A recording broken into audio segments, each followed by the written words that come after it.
The high school alumni group chat started pinging in the dead of night. Someone, probably bored and nursing a drink, threw out a prompt, 3 keywords to describe your high school experience. Go. The chat, which had been dormant for years, suddenly saw a name pop up that made my heart skip a beat.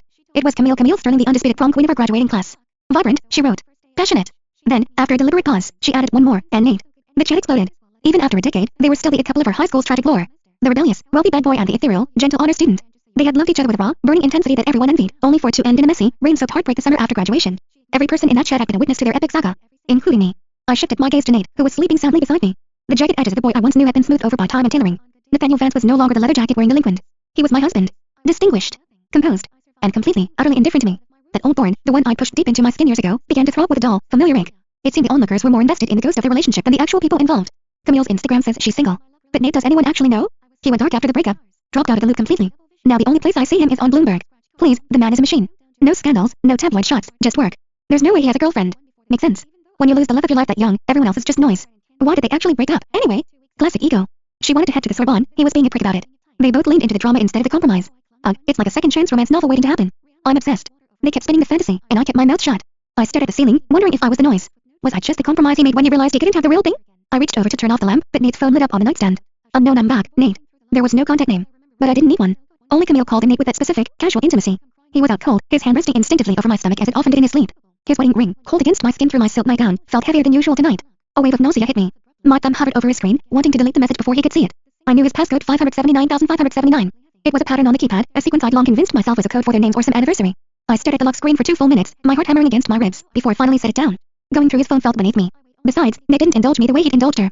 I remembered a day in 10th grade when Camille had been fuming because a freshman girl wouldn't stop texting him. Nate had just laughed, sliding his phone across the desk to her. You jealous, babe? He whispered, his eyes dancing. I already blocked her. But go ahead. Check the logs, delete anyone you don't like. I'm all yours.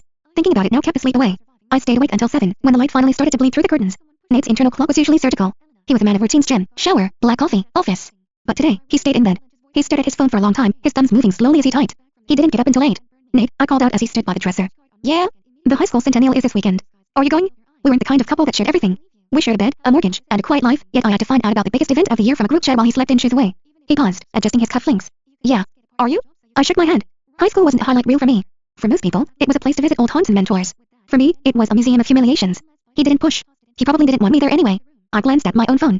The group chat was at 100 plus notifications. Camille had finally emerged from the shadows. Just woke up. Can't wait to see everyone next week. The replies were instantaneous. The queen has returned. Did you see all the stuff we were saying last night? I thought you muted us. I feel like a fan caught stalking a celebrity. Camille sent a playful winking emoji. It's fine. I found it interesting. That word felt like a weight in my gut. Interesting. So, is Nate actually coming? He's always flying off to Tokyo or London. Does he even remember us mere mortals? I can't believe the guy who used to set off illegal fireworks for Camille is now a boring CEO. Is he even coming? Can anyone confirm the legend will be there? Camille's reply popped up a second later. Don't worry. He just texted me. He'll be there. Claire. Nate was standing in the doorway, checking his watch. Aren't you getting up? You're going to be late. 8:30. I scrambled out of bed, forcing the phone out of my mind. I had a 9 o'clock appointment to play chess with Mr. Jackson at the retirement villa. I'm a stickler for time. I hate being late. It's a habit born from a lifetime of trying to be invisible. Except for that one time in junior year. A massive pileup on the highway had stalled the bus. I jumped out and ran the last half mile, gasping for air as I reached the school gates. I had 1 minute left before the bell. Nate was there too. He was leaning against the brick wall, leisurely eating a breakfast burrito. He could have made it easily, but he just stood there. He even bent down to slowly tie his shoe, watching the clock tick down. He waited until he saw Camille jogging up from the parking lot, breathless and beautiful. He hadn't been late because of the traffic. He'd stayed outside to be late with her. I looked at him now, sitting at her breakfast table, sipping his coffee and reading the journal. On a whim, I decided to test the waters. Nate, I'm running behind. Do you think you could drop me off? He didn't look up from the paper. I have a meeting at 10. I'll have my driver take you. I blinked. Right. Thanks. No problem. Thank you and no problem.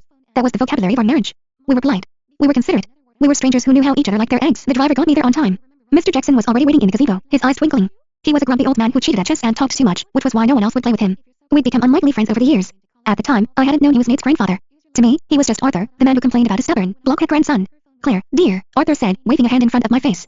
You're miles away today. You just walked right into a scholar's mate. I looked down. The board was a disaster. I forced a smile. You got me, Arthur. I'm off my game. He studied me, his eyes sharp. Did you and Nate have a fight? I shook my head. We didn't fight. We didn't have enough friction to spark a flame, let alone a fire. That boy, Arthur sighed. He's always been emotionally stunted. I'll have a word with him. The idea of Nate being stunted was almost funny. In high school, he was the definition of soulful. He was a romantic extremist. He'd bought roses for every girl in the senior class just so Camille wouldn't feel singled out by her strict parents. He'd braid a suspension to light up the sky with her name. I'd seen the roses. I'd seen the fireworks. I was just the girl in the background, benefiting from the fallout of his love for someone else. The realization hit me then, sharp and cold. I was afraid. I had spent my life waiting. Waiting for the 50% off stickers at the grocery store. Waiting for the last bus in the rain. Waiting in the foster system for a family that never came. I was falling into the old habit again. I was waiting for the inevitable. Waiting for Nate to realize he still loved her. Waiting for the we need to talk conversation. Waiting to be discarded. Usually, the waiting was a numb, dull thing. But this time, it hurt. I decided, for the first time in my life, to be brave. I went to Nate's office. I rehearsed the questions in my head the whole way there. Do you still love her? Are we over? I didn't even make it past the lobby. The receptionist gave me a polished, pitying smile. I'm sorry, Mrs. Vance, but Nate is in a closed-door session. Unless it's an emergency. I wasn't even sure if Nate wanted his employees to know he was married to someone like me. I hadn't pushed for a public profile. It's fine, I said. I pulled out my phone to call him, just as the elevator ginged. Nate walked out, surrounded by a phalanx of VPs. He looked at his phone, a flicker of confusion crossing his face, but he didn't answer. I hung up instinctively. He was walking slower than usual, leaning back to listen to someone behind him. As they cleared the corner, I saw her. Camille. She looked exactly the same, the kind of timeless beauty that didn't need filters. She was walking beside him, her hand occasionally brushing his arm. Is that the same ringtone? She asked, her voice carrying across the lobby. I can't believe he still used that piano track. It was my favorite. 17-year-old Nate listened to nothing but grunge and heavy metal. But Camille loved Chopin. Nate had changed his entire world for her. Apparently, he'd never changed it back. The receptionist cleared her throat. See? I told you he was busy. Right, I whispered. Thank you. I went home and crawled into bed. I just wanted to sleep it off, but the group chat was a wildfire. OMG, guess who I just saw at Liberta? Nate and Camille. It's happening. The endgame is finally here. Ed, Camille, give us the tea. Is the flame back on? Camille posted a photo. A view of the city, a glass of expensive red, and a man's forearm resting on the table. You couldn't see his face, but I knew those veins, that watch, those fingers. The food here is still incredible, she captioned it. I zoomed in on his hand. The hand I'd held every night for 2 years. His wedding ring was gone. Nate came home early. He didn't come to the bedroom. He went out to the balcony and lit a cigarette. He quit the day we got married. Seeing her had clearly broken his resolve. When he finally came inside and showered, he climbed into bed and pulled me against him. It was a rare gesture of affection outside of our sex life. Claire, he whispered into my ear. We should talk. About what? The divorce? The fact that you're moving her into my spot? My breath itched. I felt my body go rigid. Never mind, he sighed, sensing my tension. Why did you call me today? You never called the office. It was an accident, I lied. A pocket dial. Oh, I figured. That night, he was different. He kissed me with a slow, agonizing tenderness that felt like a goodbye. I'd always preferred it when he was a little rough, a little wild. In those moments, I could see the ghost of the boy he used to be. I knew he was capable of passion. I'd seen him fight for her, seen him laugh until he couldn't breathe. With me, he was always so quiet. I realized then that I couldn't do this anymore. I didn't have a family to turn to. I only had Arthur. The next afternoon, I sat with Arthur at the chessboard. I stared at the pieces, unable to see a way out. The first rule of chess, if you're in a losing position, don't play for a draw. Fold. Arthur, I said softly. I don't think I can solve this one. He looked at the board, then at me. He reached out and swept the pieces into a messy pile. Then start over, he said.